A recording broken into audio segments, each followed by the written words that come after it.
po mga ka-idol, nandito naman tayo ngayon ka-idol sa ating Letson Billy Mukbang mga ka-idol with Fundador mga ka-idol with Cook and Fundador mga ka-idol. Mukbang mga ka-idol, crispy na crispy mga ka-idol, crispy na crispy Letson Billy mga ka-idol dahil muling pagkabuhay ni Jesus, pwede na tayo makakain ng mga karne kasi tapos na si Jesus na nagkuhan sa ating mga kasalanan. Tapos na siya na nagkuhan sa ating kasalanan at tayo ay pwede na tayong kakain ng mga karne. Ito mga ka-idol, ano to? Letson Billy mga ka-idol. Tikman natin mga ka-idol. Tikman natin. Crispy na crispy talaga mga ka-idol.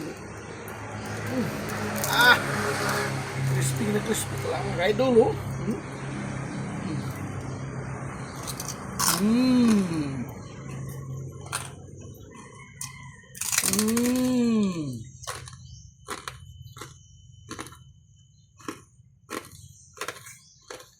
Puno talaga ka-idol.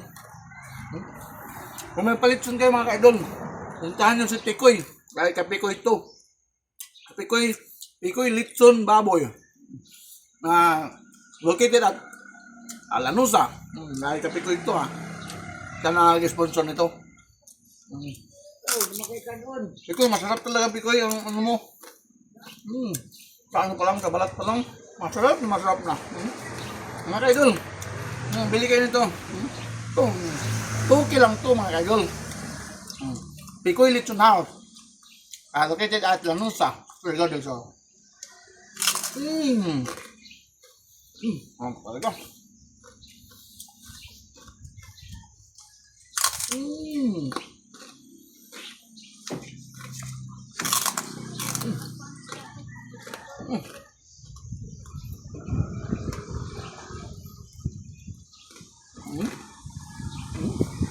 Mabalat Lutong luto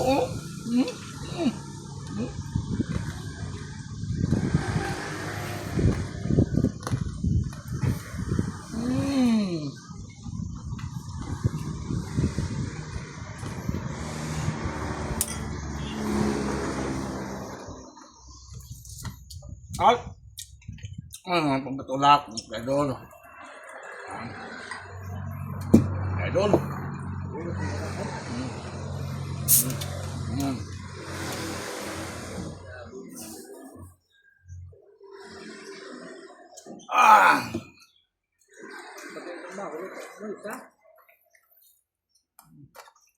Ubulin ko to mga ka-idol. Walang matira. Ubul.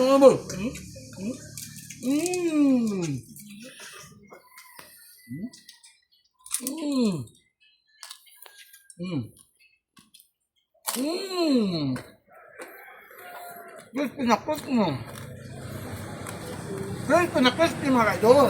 Tapos natin ng Fundador.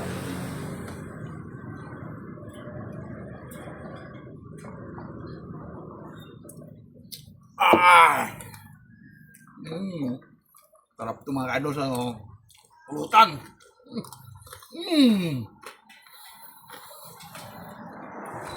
Tunay ito mga ka-idol. Pagdahan ka, mukbang ang rock talaga mga ka-idol. Talong. Abangan nyo sa sunod video ko mga ka-idol. Mamukbang naman ako ng Litson Baka mga ka-idol. Abangan. Bye mga ka-idol.